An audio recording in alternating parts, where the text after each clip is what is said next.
नमस्कार दोस्तों, एक नई लर्निंग के साथ हाजिर हुआ हूँ और आज की इस स्टॉक लर्निंग में हम लोग जानने वाले हैं एक एनर्जी सेक्टर के स्टॉक को लेकर के जो सस्टेनेबल एनर्जी की बात करती है। जिसमें देखा गया कंपनी कहती है तो पावर कॉस्ट को लेकर के रिड्यूसिंग की बात करती है, चाहे वो सोलर पावर की बात किया जाए, सोलर एनर्जी की बात किया जाए या फिर ग्रिड सिस्टम को लेकर देखा जाए। इसका नाम है रविंद्र एनर्जी लिमिटेड। यहाँ पे देखा गया सिंपल से शब्दों में देखा जाए तो कहती है इनका कामकाज पंप से लेकर यूटिलिटीज स्केल को लेकर के और रूफ टॉप जो सोलर लगती है उसको लेकर के और इंस्टॉलेशन की बात उन्होंने कहा है जिन पे इनका कारोबार चलता है। इसके अलावा की बात किया जाए कंपनी को लेकर के तो कंपनी में कह सकते हैं कि सोलर पंप बनाती है, यूटिलिटीज स्केल बनाती है। खास तौर के सोलर पंप के लिए इनके पास अच्छा खासा क्या है, ऑर्डर्स बुक हो सकते हैं। इन सभी पहलुओं पे हम ध्यान देने वाले हैं। उससे पहले एक नज़र इनकी कुछ बैकग्राउंड की तरफ जहाँ पे कंपनी के बारे में हम देखें, जो कि कंपनी 1980 में बनी थी और 1980 में बनने के बाद इनका कारोबार था सेलिंग, जो कि पावर, जो कि सोलर पावर की सिस्टम के हिसाब से देखा जाए पंप बनाने वाली कंपनी थी। सोलर सेक्टर की जो कंपनी है इसमें सोलर जनरेशन पावर प्लांट को लेकर देखा जाए या ग्राउंड फ्रंट की बात किया जाए, रूफ टॉप को लेकर देखा जाए, जहाँ पे generation of and sale of power को लेकर के इनका कारोबार रहा है। अब यहाँ पे एक सवाल बनती है जो भाई इसमें कई बार कुछ हम चार्ट को देखते हैं और कहते हैं अच्छा ये तो मार्केट में बड़ा चलती और कई बार गिरती नजर आती। इसके पीछे कुछ कारणों को समझेंगे और जो मार्केट में पेनी होके चलते हैं ना, पैसेंस विदाउट खो करके, उनके लिए कुछ बातें सामने लूँगा जिसमें कि गोल्डन रूल हम चर्चा करते हैं। यहाँ पे देखा गया कंपनी का बुक वैल्यू करीब 10 रुपये के आसपास मानता हूँ। इंटरेस्टिक वैल्यू बिल्कुल नहीं है क्योंकि नेगेटिव कंपनी सेंटीमेंट देती है किसके लेवल के लेकर के, नुकसान को लेकर। जहाँ कंपनी में यदि इंडस्ट्रियल की बाकी कंपनियों के कंपेयर करके देखें तो शायद इसको कहते हैं कि ओवर वेटेज है। लेकिन यदि ओवर वेटेज होता तो क्या 170 के आसपास पहुँचता, जो 51 रुपये की बॉटम लाइन थी वहाँ से लेकर के फिलहाल 136 के आसपास का आंकड़ा कहता है। तो क्या लगता है आने वाले समय में इसका प्राइस 200 से लेकर के 260 तक पॉसिबल है ऐसा? इसके प्रति कुछ समझेंगे। जहां आर ओ सी की बात किया जाए या आर ओ ई की बात किया जाए, जो कि 13 से 12% की बाबात करती है। प्रमोटर होल्डिंग करीब 75% की होल्डिंग के साथ कारोबार करती है। प्लेज की बात किया जाए जो कि डिमेरिट दिखाती है प्रमोटर को लेकर के, जो 8% ज़्यादा की होल्डिंग को प्लेज करके रखी है। इसके अलावा की बात किया जो जो अर्निंग पर शेयर में हम लोग नेगेटिव देखते हैं सेंटीमेंट, उसके पीछे कुछ कारण को समझते हैं। पहला, डेट टू इक्विटी और दूसरा एज ए करंट रेशियो। एक वो पार्ट है जो कि सेल्स को बढ़ाती है और एक वो पार्ट है जो सेल्स प्रॉफिट को दबाती है। एक क्या करती है, सेल्स को जगाने का काम करती है और एक प्रॉफिट को दबाने का काम। इन सभी परतों की तरफ हम समझेंगे तो उनके लिए हमें क्या जानना पड़ेगा, हमें जानना पड़ेगा रिस्क टू रिकंसलेशन को, रिस्क टू रिवार्ड को समझना पड़ेगा और रिस्क टू रिटर्न की तरफ जाना। इसीलिए दोस्तों, मैं किसी भी कंपनी को लेकर के हमारे साइड से किसी भी प्रोडक्टिविटीज़ को लेकर के ना कोई ट्रेडिंग की बात ना कोई एडवाइजरी की बात शामिल है। Only as a learning point of view से हम डीपली जाते हैं और कंपनी के हर एस्पेक्ट के समझने की प्रयास करते हैं। यदि अच्छा लगता हो आपको तो चैनल को लाइक और सब्सक्राइब भी कर सकते हैं। अब इनकी परत दर परत को खोलने की प्रयास करते हैं। तो यहाँ पे देखा गया जो इनका जून तक का डेटा रहा अभी तक, उनमें क्या हुआ, क्वार्टरली बेसिस में क्या था, ट्रेंडिंग वे वे कहता है। ट्रेंडिंग वे में देखा गया है करीब करीब 60% तक गिरावट भी दिखती है, किसके अकॉर्डिंग, सेल्स के अकॉर्डिंग। लेकिन वही चीज़ को आप एनुअली डेटा की तरफ देखें तो कहती है इसमें कुछ जिस तरह के स्टॉक मार्केट की चार्ट होती है वैसे इनका ये इंडिकेटर देती है। बाकी रिवेन्यू सोर्स में ऐसा क्या डिमेरिट आई जो बड़ी गिरावट दर्ज कर, जहाँ पे इनके पास जो टर्नओवर हुआ करता था वो 100 करोड़ से ज़्यादा की हुआ करता था, वो आजकल 22 करोड़ के आसपास का। जबकि प्रॉफिटेबिलिटी में उसके अकॉर्डिंग बहुत बड़ा डाउनफॉल नहीं रहा। नियर अबाउट कह सकते हैं कि मार्च 24 में तो काफ़ी बड़ा डाउनफॉल था, गिरावट था उसमें, किसका किसके सेंटीमेंट को लेकर के, अदर सोर्स ऑफ इनकम को लेकर। अब ये हमें समझ नहीं आया कि अदर सोर्स ऑफ इनकम इनके पास जनरेट क्या होती है। इसके अलावा कि देखा जाए तो कंपनी की ऑपरेटिंग प्रॉफिट मार्जिन में करीब कह सकते हैं कि 18-20% से लेकर के 40-45% तक की ऑपरेटिंग प्रॉफिट मार्जिन भी गेन कर लेती है।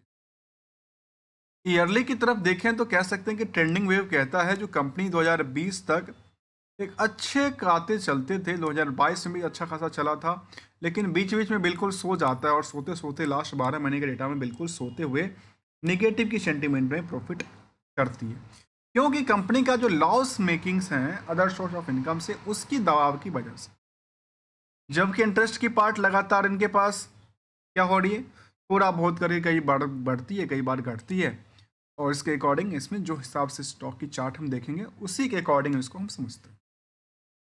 ये प्रोडक्ट दत्त हो गया। दूसरे पन्ने की तरफ चर्चा करें तो इस कंपनी को लेकर के रिस्क बहुत ज़्यादा है। रिस्क क्यों ज़्यादा है? इसके प्रति कहती कि 176 दिन में पैसा देता था, 6 महीने में पैसे आते हैं। जो कंपनी कारोबार कर रही है, मैंने इसलिए यहाँ पे पॉइंट आउट रखा था कि यहाँ वो पार्ट भी होगा जो सेल्स को इंक्रीज तो कर देती है, और यहाँ पे वो पार्ट भी हो सकता है जो क्या कर रही है, जो प्रॉफिट को कम कराने में हेल्प कर। कैसे? यहाँ पे हम पहले उसको जाने जहाँ पर रिकंसलेशन पार्ट इंटरेस्ट की वर्डन की वजह से। दूसरा, अब इसमें रिस्क क्या कहती है, 6 महीने की रिस्क फैक्टर की बात करती है, और रिजर्व लगातार इनकी क्या कर रही है, सस्टेन करने के मूड में है, थोड़ा बहुत करके। बीच में काफ़ी ज़्यादा नुकसान चला गया था कंपनी का। बोर्डिंग्स को लेकर के भी सवाल कई सारे होते हैं, और वहाँ पे देखा जाता है कि आखिर बोर्डिंग्स को लेकर यूटिलाइजेशन क्या कर रही है। यहाँ पे बोर्डिंग्स उन्होंने इंक्रीज किया। अब सितंबर के डेटा आएगा तो और कुछ क्लैरिटी आएगी कि आखिर दोबारा मार्केट ने कुछ रिवाइवल किया है उसको या नहीं किया है अपने कारोबार को लेकर के। और यहाँ पे इसके अकॉर्डिंग यदि हम इन चर्चा को जरा कंटिन्यू करें तो रिसीवेबल्स पार्ट भी करीब 63 करोड़ के आसपास की आंकड़ा देती है, जो कि 6 महीने में पैसे आते हैं। अब जैसे ये सवाल आते हैं तो हमारे मन में एक सवाल आता है, अच्छा इनके पास जो प्रोजेक्ट हैं उस प्रोजेक्ट के अलावा बेसिस पे देखा इनके पास क्लाइंट कौन सी है, क्लाइंट क्या करती है, और क्लाइंट से इनके पास क्या जनरेट होती है। यहाँ पे देखने को आए कि क्या कर रही है, बड़ी बड़ी कंपनी और बड़े बड़े साहब बैठे हैं, आ रखे हैं प्रमोशन करने के लिए, और कंपनी कहती है कि इनकी ज्वाइंट वेंचर एक थी। कंपनी कहती है हमारी एक ज्वाइंट वेंचर थी, उस ज्वाइंट वेंचर को लेकर के गजदिन डाबर ज्वाइंट वेंचर के साथ हमने कुछ काम किया था, जिसमें हमारे यहाँ पीएम साहब भी आए थे इनोवेशन करने को लेकर के, और ये ऐसा उन्होंने बात कही है। कंपनी के कुछ अलग फैक्टर की तरफ देखा जाए तो अलग अलग प्रोडक्टिविटीज़ में कुछ ऐसे क्लाइंट की बात तो नहीं करती है डायरेक्टली, लेकिन ऐसा हो सकता है कि कंसोलिडेटेड डेटा के बेसिस में इनका क्लाइंट कुछ और भी हो, ज्वाइंट वेंचर कुछ और भी हो, ऐसा हो सकता है। अब इनकी हम उन परतों को जरा खोलें जहाँ पे रिस्क के बारे में कहा था, कितना का 62 करोड़ की 63 करोड़ के आसपास का आंकड़ा। अब सितंबर का डेटा आएगा तो और क्लैरिटी आएगी, और यहाँ पे देखा गया इसके अकॉर्डिंग 3 नंबर को देखिए, 131 करोड़, 63 करोड़, और तीसरा नंबर कहता है 51 करोड़ या नेगेटिव। इस 51 करोड़ नेगेटिव में जो सबसे बड़ा नेगेटिव की पॉइंट है वो है 49 करोड़, ये नेगेटिव पार्ट। इसको यदि हम छोड़ भी दें तो भी नेगेटिव 2 करोड़, तो 2 करोड़ के बेसिस पे भी देखें तो शायद कह सकते हैं कि भाई ये 30 कितना 300x की बात कर रहे हैं ना, कहाँ 2 करोड़, कहाँ कितना 30x की बात कर रही है, सॉरी 30x का ज़्यादा करती है। और इसके अकॉर्डिंग देखें तो कह सकते हैं कि नियरली 50% का डेटा पड़ा हुआ है जो 6 महीने तक अटका पड़ा है। इनके लिए ये सेंटिमेंट को क्या कर रही, खराब करती है। लेकिन एक सेंटिमेंट इनको लिए एक कहते हैं ना कई बार कुछ वरदान की साबित हो जाना, वरदान बन जाना, वैसा ही डेटा यहाँ कहती है कि कंपनी में जो पहले के निवेशक थे उसमें से प्रमोटर्स ने अपनी पोजीशन को कम किया, वो शिफ्ट किसके पास किया, एफआई के पास। रेस्ट देखा गया कि आम पब्लिक के पास भी थोड़ा सा गया, और करीब करीब 83,000 निवेशक इस कंपनी में इंटरेस्टेड हो गए। और इसके सवाल के साथ साथ हम अक्सर कहते हैं कि केवल और केवल हम लोग चार्ट ग्राफ के बेसिस पे ही ये ना मान लें कि इसका फंडामेंटल खराब है या बहुत अच्छा। इसीलिए हमें हर एस्पेक्ट को समझना जरूरी है कि फाइनेंशियल पोजीशन क्या कहती है और कौन से बिग बुल्स इसमें अपनी पोजीशन लेके चल रहे हैं। जहां तक साल दर साल की बात करें तो साल दर साल में देखने को आई कंपनी सेल्स में लगातार गिरावट दर्ज करती है।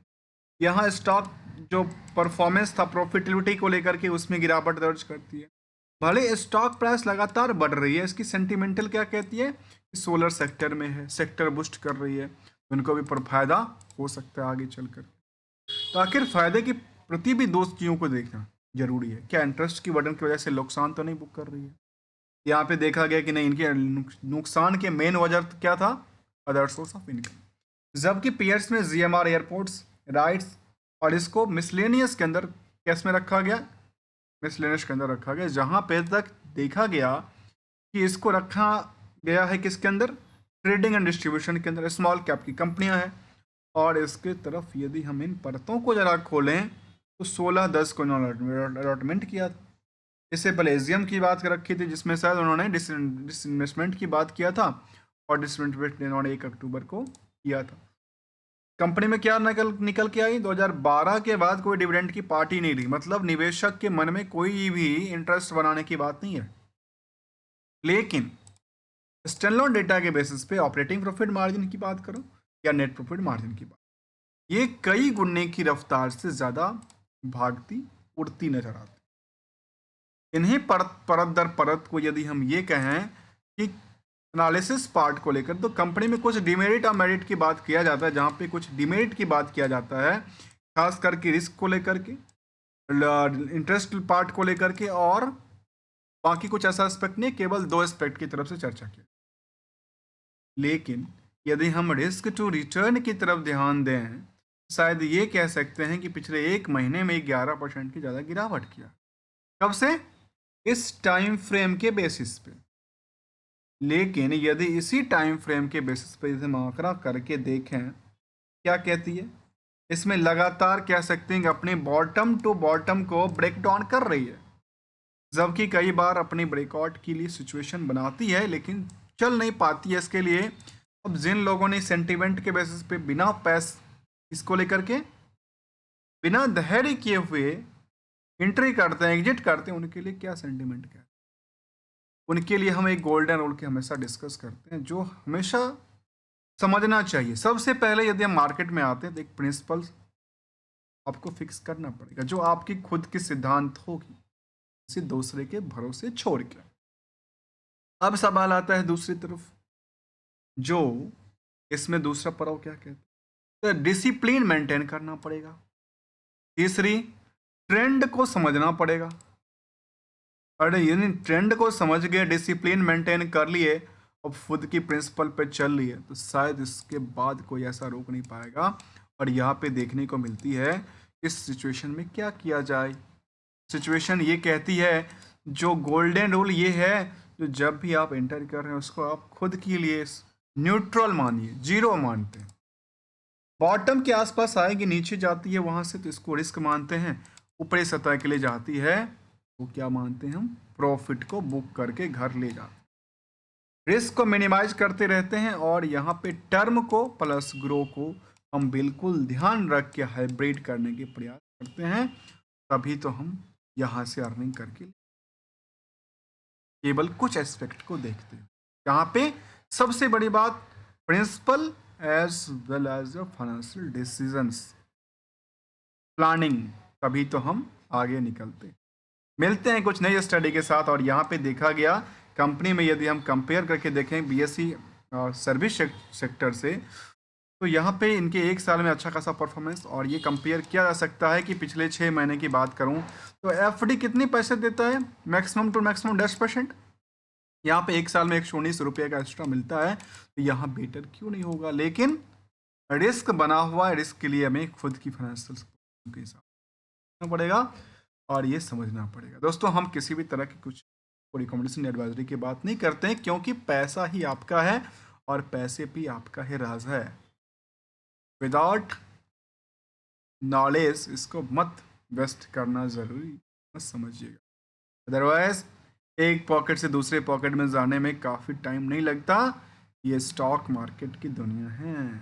मिलते हैं कुछ नई स्टडी के साथ, तब तक के लिए enjoy and thank you so much for joining hair.